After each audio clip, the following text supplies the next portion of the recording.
стене в твоем подъезде я пишу тебе письмо. Начинаю на 10-м, а закончу на 8-м. Ты обычная девчонка, я не принц и не герой, но я обещаю только, что всегда буду с тобой.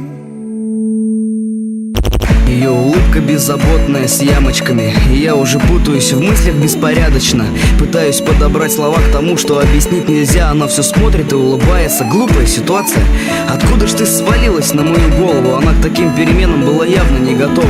Не пойму одно, ты смеешься над шутками или надо мной? Ладно, последний анекдот, я спрошу номер твой. На наших окнах я рисую твой портрет, засыпая без тебя. Я на ночь оставляю свет, карандашами в дневнике прячу мысли о тебе. И ты еще не знаешь, что Москва слезам не верит, но если ты заплачешь, я буду рядом, поверь мне.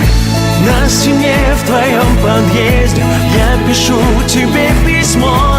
Начинаю на 10-м, а закончу на 8-м. Ты обычная девчонка, я не принц и не герой, но я обещаю